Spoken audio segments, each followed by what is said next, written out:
Welcome, zombie fans, to this week's episode of Reanimated. I am H.A. Conrad, here with the always intrepid and wonderful Stuart Tiffin. Hello, Stuart. Whoop, whoop, whoop, whoop. High energy today, HA. High energy, because we are talking about the long-anticipated premiere of Fear the Walking Dead. But before we get to that, just want to throw out a little bit of a shout-out to our sponsors of the show, Squarespace. This episode, like all episodes, is brought to you by our wonderful sponsors, and Squarespace is the all-in-one platform. You can make your own website with all the awesome tools they have on it. And if you're a first-time user, throw in the code ZOMBIE, not case sensitive, and you'll get 10% off your purchase. So thanks, Squarespace. And you can tell I'm really excited to get to talking about the real stuff today. Yeah. Yeah. Well, as are we both. Yes. So this is actually episode 81. So I think this is a very special episode of Reanimated. We've been hearing rumors about this particular show for so long, some very scarce for a long time, and then the recent trailers have shown a little bit more information. This is definitely in the same time, or supposedly in the same time frame as The Walking Dead. It's in the same universe. It just is, what would you call this, a prequel series?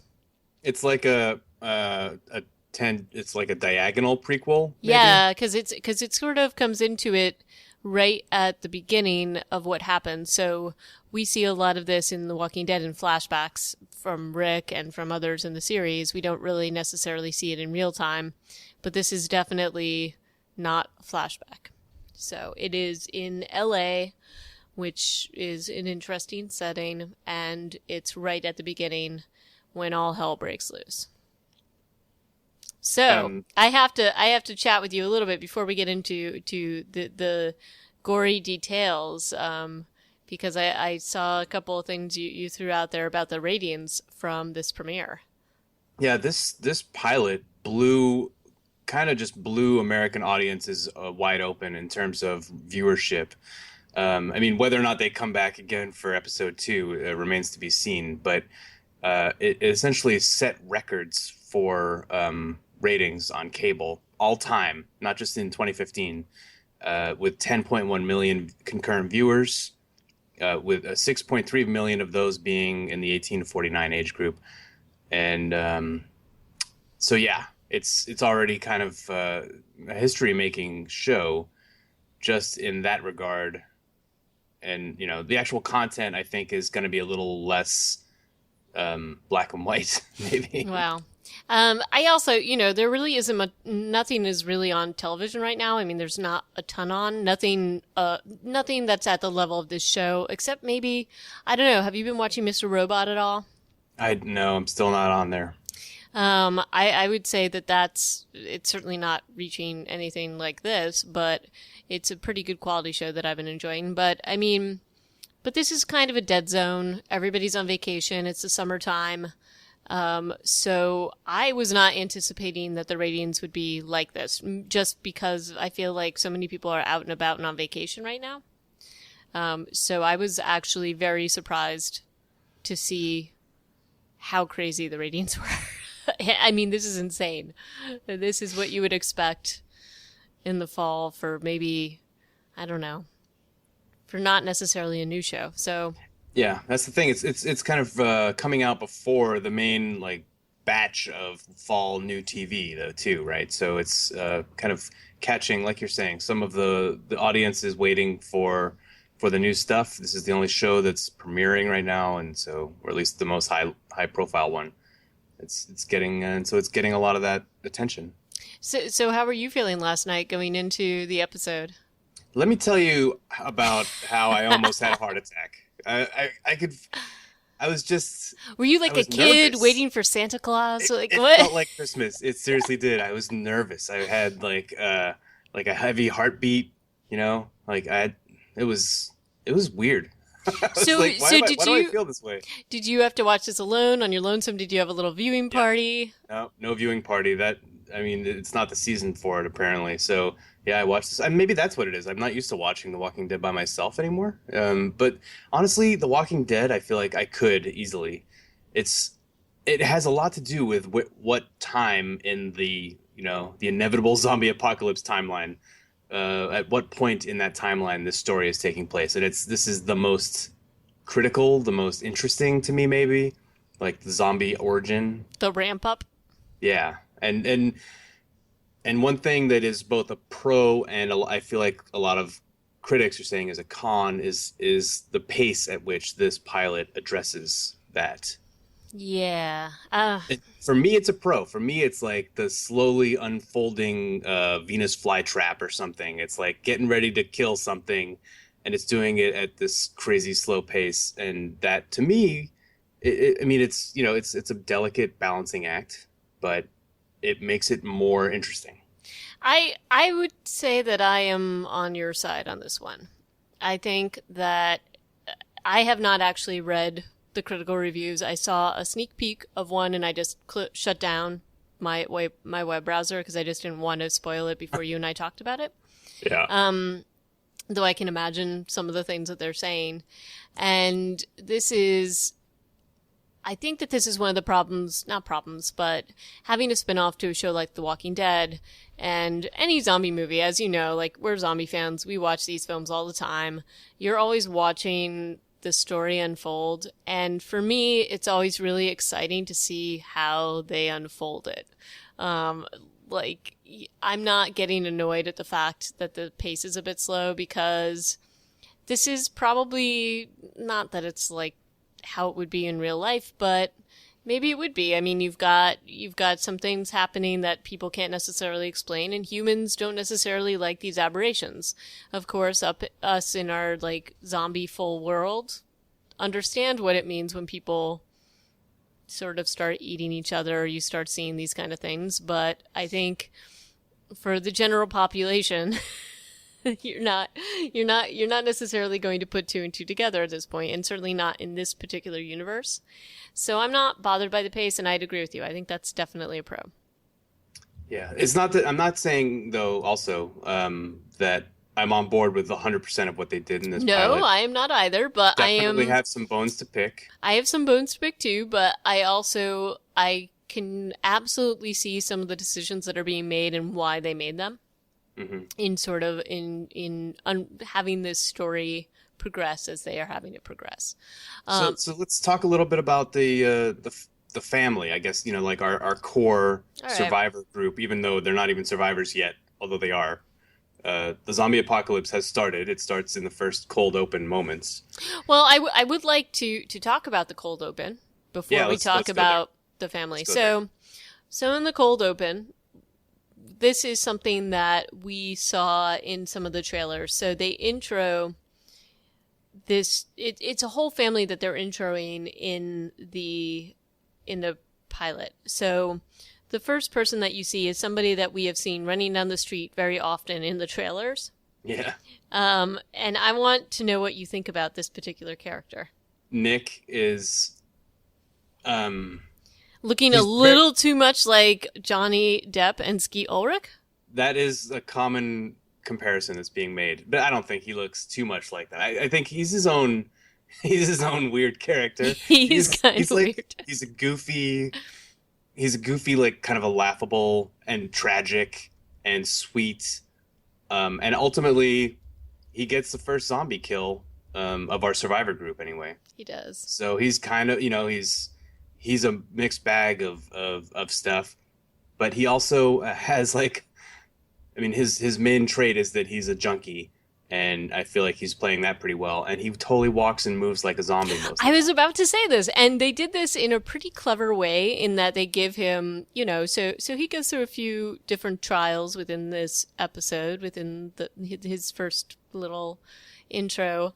And one of the things he does is he steals these clothes and these shoes that don't belong to him. And so the shoes are very big, and he's sort of doing this zombie amble because of the shoes. I thought that was pretty genius, actually. Yeah, that is pretty smart. And I mean, the character is also like super annoying, as I guess junkies, typically your average American television viewer is not going to be super sympathetic to the heroin addict, and so his character, it kind of sends you in different directions.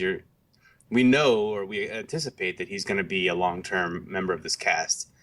Of course, in the Right. Walking Dead world, nobody's safe, but I also liked some of the 28 Days Later references. Like, not that, you know, in that film the person wakes up in London, but you do have Nick waking up kind of not knowing what's going on in a church. So you've yeah, got those scenes, and that's also very similar to Rick waking up in the hospital. Even yeah. though Nick's fog is caused by drugs and not by a coma, it's still some nice little. I kind of liked those little shout outs. I thought that was Waking pretty up good. to the zombie apocalypse is always good. Mm-hmm. I mean, it happens in Dawn of the Dead too. Mm-hmm. Yeah. So But I felt like that whole church cold open was really tense, um, and like it was fun. It was fun to watch, even though we're all on board. We know exactly what's happening, but you're the challenge in front of this pilot is putting you back into the seat of like what's gonna happen next, as opposed to okay, where are the zombies? right. And it Um, is, I mean, they're a little bit hidden. So he runs out of this church. It's sort of like, it is a drug den. So nobody's going to necessarily go near it and immediately find what's in there. And also, he's like this character that has very little credibility because he is a drug addict. So he goes out raving about the things that he's seen, and nobody's going to believe him, which is pretty much what happens. They, like, grab him after his accident, put him on a psych watch. What did you think about the right before the credits rolled? He gets hit by the car or whatever, and the camera like starts. We pan out into this view of America as it's still alive. Like it's kind of like a busy intersection, and there's lots of people. There's planes in the sky, and I feel like this pilot actually does a semi decent job. I have some issues with it later, of showing you like what LA is like when it's fully alive. Yeah, You I know, think it has some. I agree. I have some issues with it too, but I think that it definitely that whole scene where it pans out and you see the city just kind of bustling. yeah. It gives you this big, huge feeling of dread because you do know what's going to come, Yeah, and so exactly. you're like, so much, so much havoc to be happening. So Exactly. It's like the potential shot right there. This is all the right, potential death that's going to happen. And so yeah, the cold open is, a lot of people are making these inevitable comparisons between waking up in the hospital and that opening and then the church. I'm really not in a place where I'm comparing these two pilots yet, although I've seen the AV Club does a whole like, I'm pretty sure it was AV Club who does a whole this one did this one did that, and I was totally invested in this show. The opening of this show was working for me absolutely. that was working for me too, and I was trying. I wrote down notes a little bit later, thinking about it and thinking about the cold open. Just some of the things that they were calling out. I didn't think that they were trying to emulate. I just really thought they were trying to reference it so that everybody knew that this is where we're at. This is The Walking Dead. It's not The Walking Dead, but it's kind of like Law and Order and the various spin-offs coming from there, or Yeah. CSI and the different cities. Like, you're going to get some of the same elements, but it's a very unique set of characters and circumstances. So one of the things I wrote down early on in this show is shortly after I think the credits have rolled and the we've actually met the family, and what I was going to talk about earlier is how take the zombies out of the show altogether, and some critics would say that's all too easy to do because there's not a whole lot of zombie action in the pilot. This family situation is super complicated and dense. There's a lot of characters. Some of them we barely even get to see, even though we have a pretty good idea from trailers and just from the way that they're being set up that they're going to be significant later. Like Travis's other family, Oh, like his wife Lisa, right, and his son his Chris. ex-wife. Yeah, exactly. And we don't really understand. Like we know that there's a lot of feelings happening. There's a Yeah, lot of intensity, and we're as an audience we're playing catch up with a lot of this, and we're kind of at the same time thinking, hey, we don't have time for all this petty arguments crap. Let's focus on the fact that Nick just saw some zombies or a zombie and a few people who are about to be reanimated. And the thing I wrote down when he's being interviewed by the police in the hospital is, why couldn't the first person to see a zombie in the apocalypse have been like a law-abiding citizen who didn't feel compelled to lie to the police? Right. And this is almost like oh, come on. It's Yeah, but almost you too know much what? of a... Even if he was a law-abiding citizen, do you think they'd believe him? No. No, but they would have sent somebody to check it out, right? Somebody with a radio who could have then, and but this kind of ties into some of the other issues that I end up having with the pilot a little bit. Well, I think that this is the thing, and as you watch it unfold in the city of LA, I mean, it's a city, so you've got a lot of weird things going on generally, and even when people are going to see this and it's going to confront them, I don't know that there's necessarily enough communication and coordination to make sure that this doesn't become an issue. I think it's something that it's going to be a slow burn. And I mean, I think they kind of are playing up on this as they show you different parts of the city, and specifically the homeless population. Lots of them look like they're ambling around like zombies, right? Yeah. This is one of the things that the show is trying to tell us about cities like Los Angeles, is that this could just happen there. Right. And but I would take exception to that. I don't, not to jump into the pilot too much, but I feel like we haven't seen, and you and I talked about this beforehand, what the role of the media would be in the first days of the apocalypse. And do you recall how many days, what the chronology actually was for the pilot? Is it 2 days? Is it 3 days? Hard to tell. There's at least 2 school days. There's at least 2 school days that we see. Yep. And definitely an overnight, and maybe that's it. Maybe it's just 2 days and 1 night is all we actually really see of the show, of the timeline. Well, but there's absolutely zero media.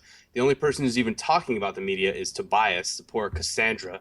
I know, the nerdy Cassandra. Poor Tobias. I know. At the same time, you're like, you know what's going on, kid. You've got the right idea. But there he is on the school bus, just like resigned to his fate.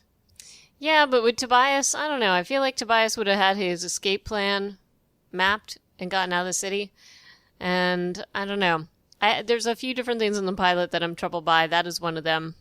Any nerd with salt that is actually following this stuff is not going to be going into school. Well, we also, as with every zombie show, suspend our disbelief that nobody's ever heard of zombies before. Oh no, I'm talking just from a contagion point of view. If he thinks that there's some sort of virus thing going on, I just feel like there's no way he's going into school.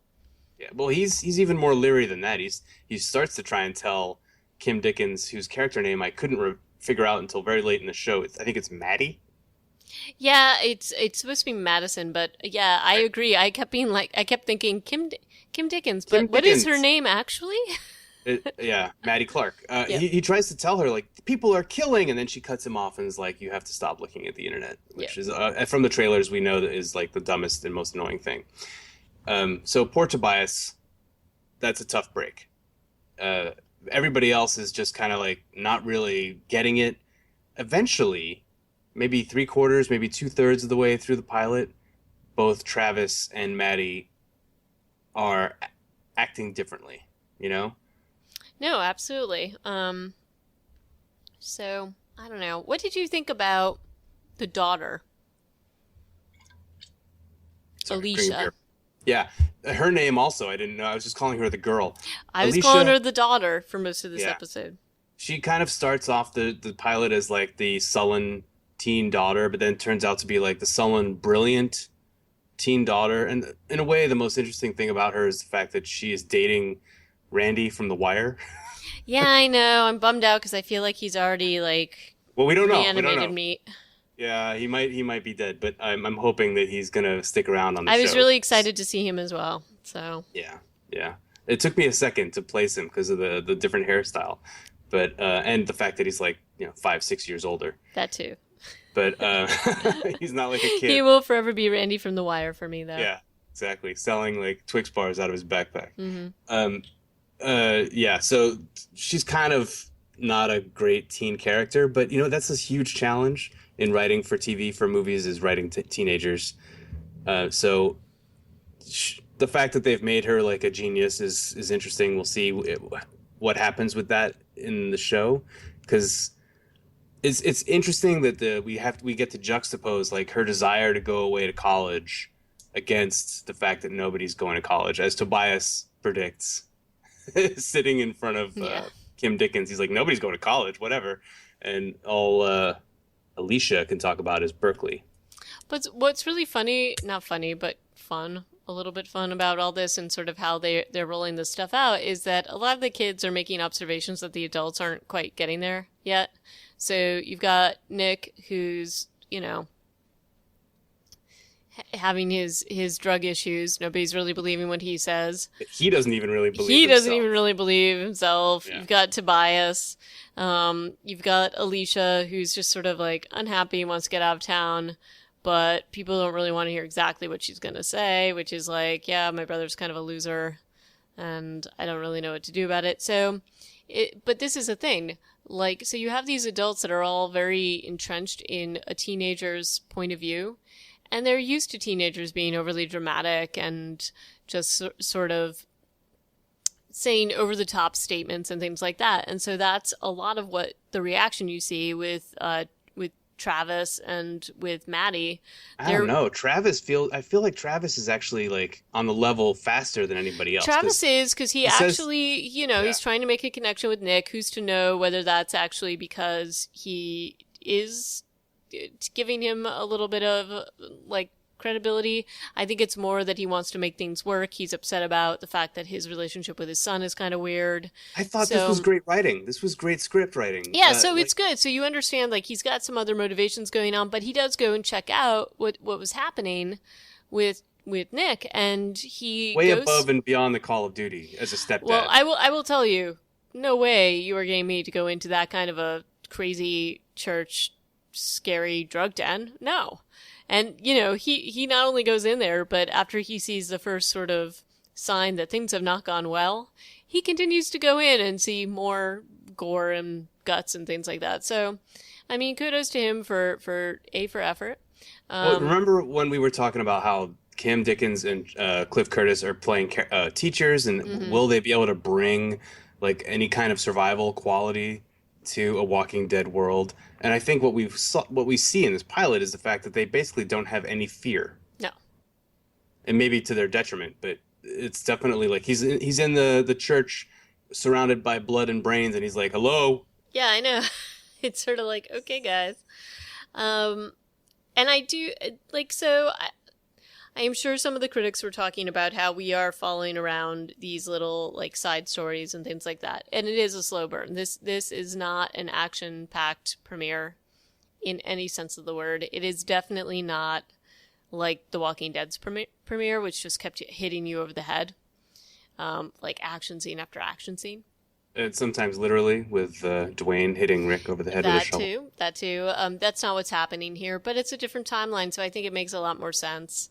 I also think that they're trying to build these characters in a way that, in the Walking Dead, the original series, people have complained about the fact that they didn't really get to know characters and that they were all part of this group, and then they just kill them off, so you don't really know them. We're definitely getting to know the characters here a lot better. They're taking a little bit of a deep dive into their relationships, their conflicts, their hopes, their dreams. And I definitely, there were points during this premiere where I was a little bit like, come on already, let's get on with it. But I understood why they were doing it. I absolutely agree. I think the character development is absolutely in line with Robert Kirkman's writing style in the books. Right. And whether it works or not in the TV show, I like the fact that it's authentic to the Walking Dead experience. And maybe that's a dumb thing to say because, you're not writing to that audience. You're writing to a 10 million person cable TV audience who, what percentage of them have read any of the books and give a shit about Robert Kirkman and the authenticity of his writing.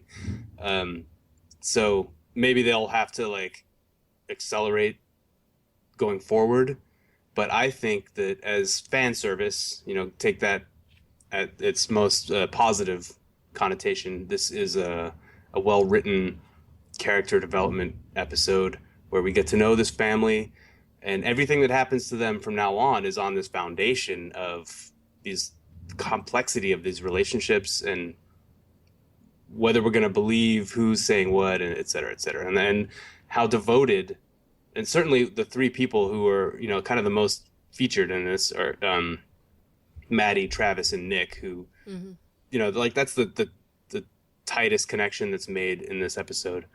So as the show goes on, how that's going to be expanded on. Yeah, and I actually liked that a lot. I also liked that the this is a very real American family setup. So you've got, Dysfunctional, you mean? well, dysfunctional, but also a little bit not. So Nick's in the hospital, and Lisa, Travis's ex-wife, is calling in to see how he's doing.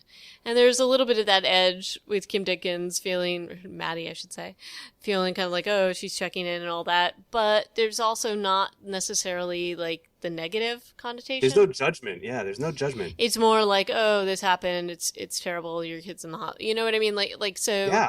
There's sort of like a grown up relationship here, and that's not as tropey as you normally see.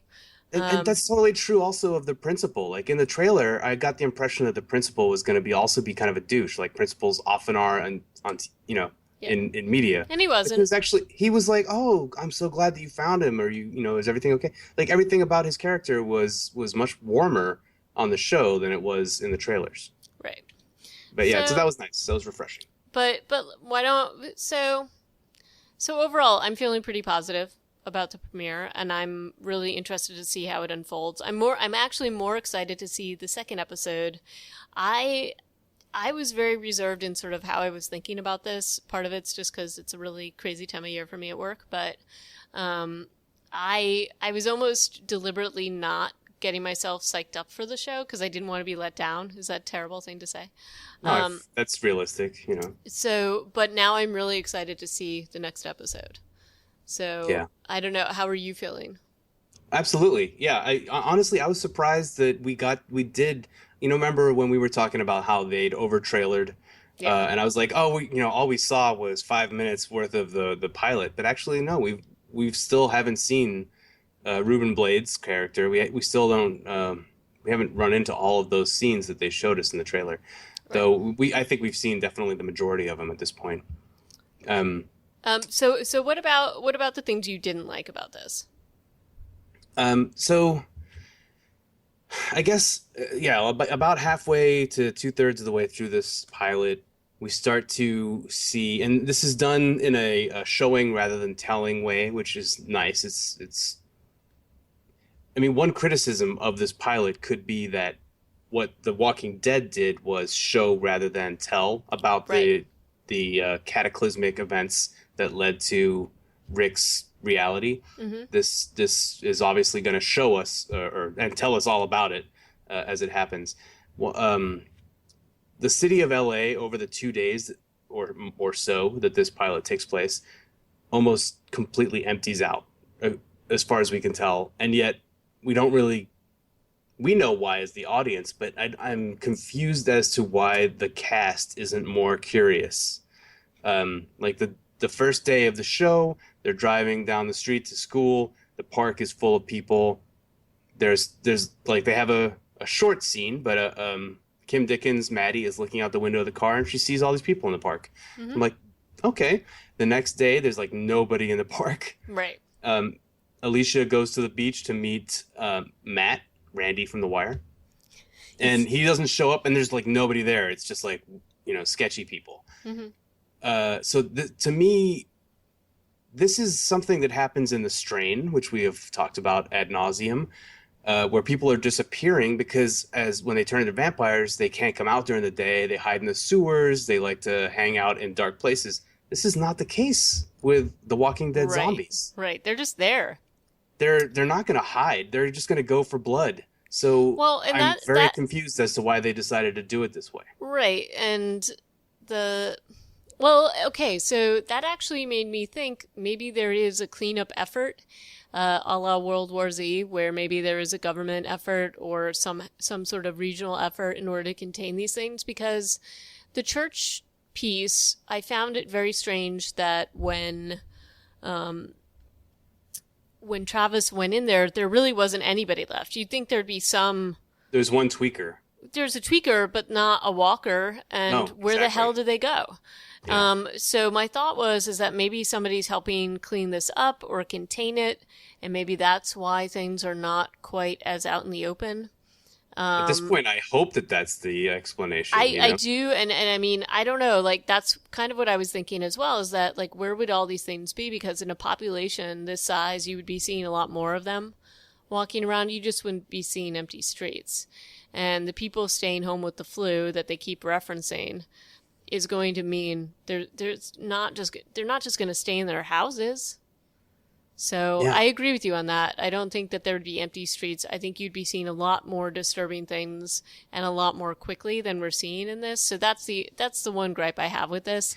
And granted, this is over 2 days, but still, again, a population like LA, and you're going to have this just going out of control. It's not just going to be one little like news report, which is what we finally end up seeing, that starts to really. That's not even the news. That's leaked police footage. Yeah, They it's even leaked. make a point of saying that. There's no media at Right. all. Well, I will also say that if this is in the same timeline as Walking Dead, while YouTube and all that stuff is super prevalent today and things are getting online really quickly, I know it sounds crazy, but when Walking Dead first came out, none of this stuff was as prevalent as it is now.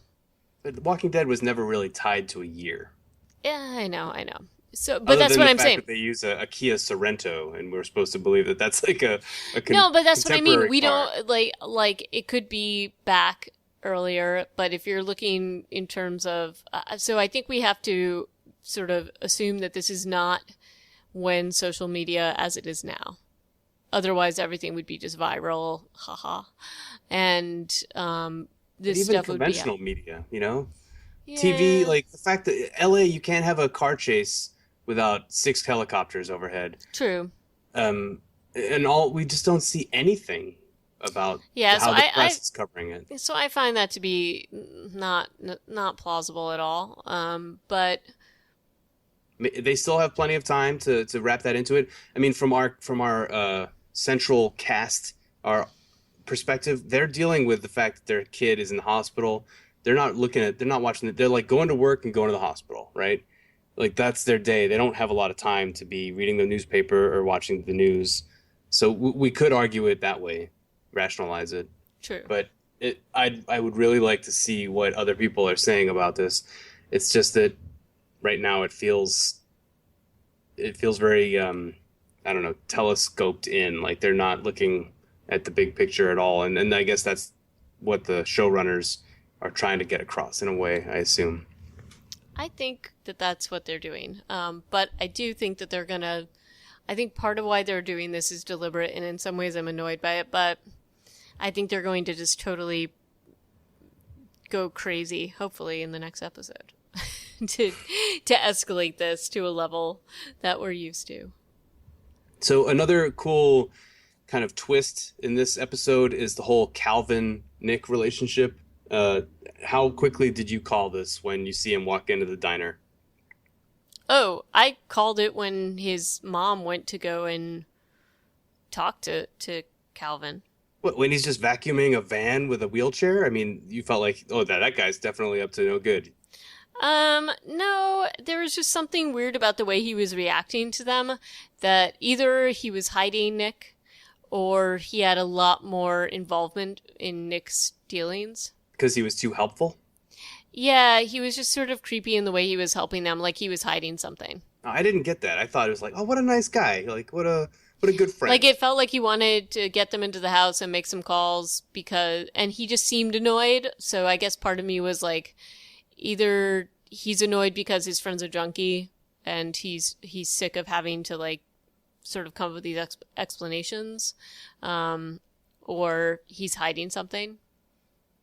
But it wasn't clear to me what. And then when Nick pops up in the diner, I thought it was pretty clear very quickly what was going on. It got clear. I also thought it was very clear that he was planning to kill Nick.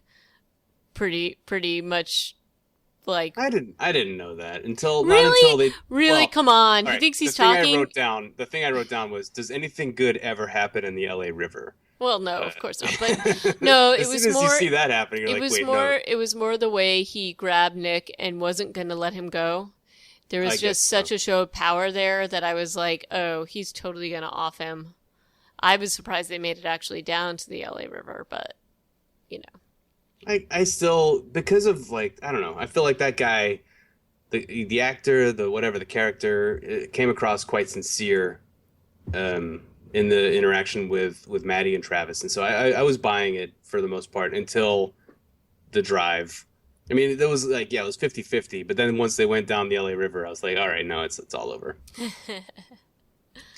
And he turned super fast. We don't really know exactly how much time passed, but you know, that's the thing with this universe, is you never know how long it's going to take.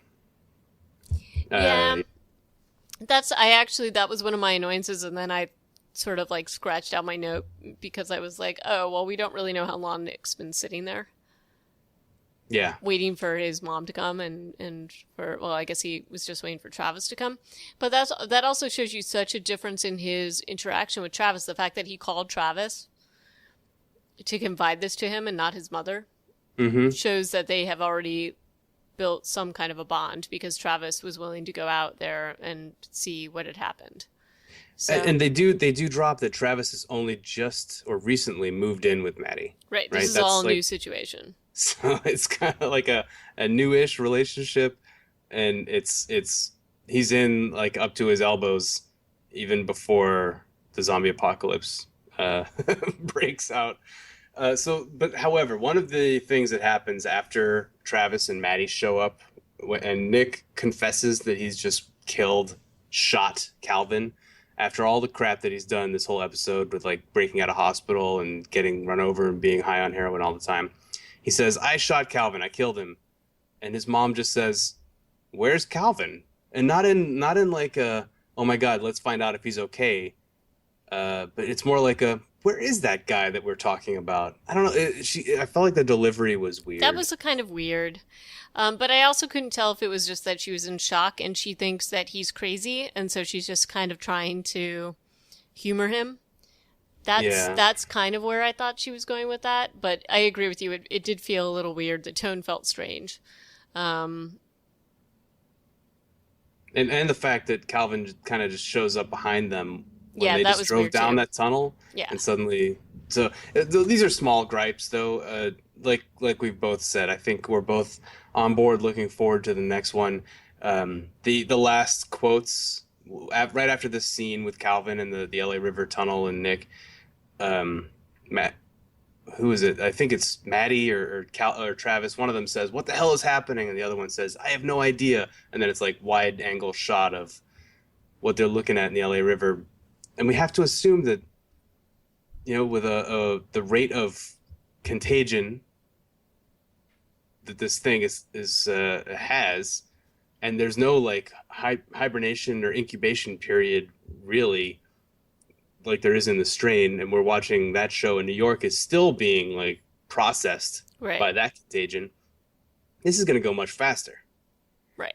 And I guess next episode is basically, I'm hoping, when they're going to just pull the blinders off and show us. We better see some walkers all over the place is all I'm saying. That's kind of, yeah, exactly. There's going to be scores of walkers, and it's going to be terrifying. I also, one of the gripes I had and one of the notes I made was also, after seeing some of the videos and things like that, and I understand that Maddie definitely wants to find her son, and she's worried about him being out there when all this stuff is going on. But, I don't know, you're not going to send your kid home on the bus. Her daughter? Yeah, you're not going to do that, I feel. You're going to want your kid with you. You're not just going to like trust. But I guess that's one of the things she keeps saying. The authorities would tell us, so maybe she has more trust in the system than I would, and maybe more trust that LA traffic isn't going to get that bus stuck. But I don't know. There was just something about that I thought was really weird. Yeah. But that's about it. I don't know. I don't have too much more to add. I am excited to see the next one. Now I'm going to read all the reviews now that you and I have discussed. I think that you're going to find that you and I are more optimistic than many of the reviewers. But then I feel like it's so tough for critics to get behind a sequel / spin-off. Right. They have these expectations that are really difficult to meet. Whereas people who are fans of the genre are maybe just more happy to be allowed back into that universe. And that's kind of how I felt about this whole damn me to hell. But that's how I felt about a lot of the Star Wars prequels. I was just, I was psyched just to be back there, I didn't really care that there was a lot of dumb stuff going on. Just happy to be in the universe. I was happy to be in the universe. I definitely have some issues with a lot of that stuff that happened. I am very excited to see what J.J. Abrams does. But, not that J.J. Abrams is doing anything to do with The Walking Dead. No, but... I know. It's Star Wars. Yeah. But I feel like in this case you have to let this kind of be its own thing and it's hard not to compare it, but I think that there's a lot of exciting things that we can find out because it's happening in a city as opposed to the country.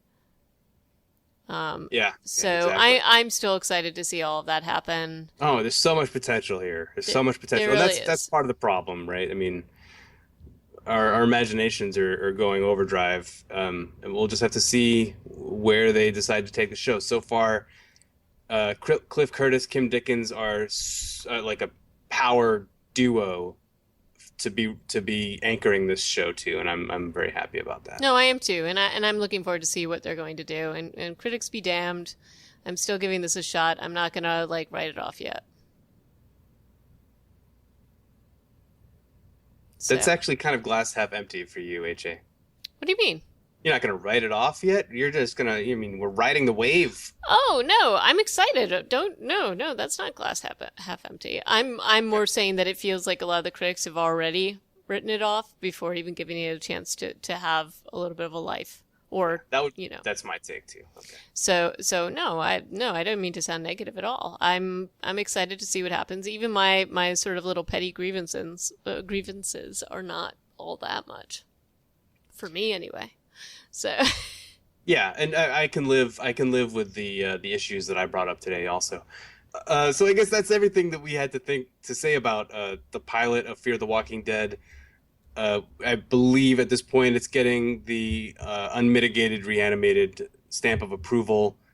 Only one of us had heart palpitations, but potentially HA will have them next week, and she can tell us all about it at that point.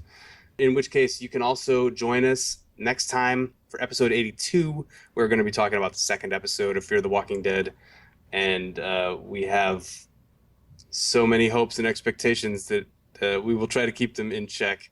In the meantime, I will say I was super excited to talk about this with you. So that was more of my anticipation than the actual show.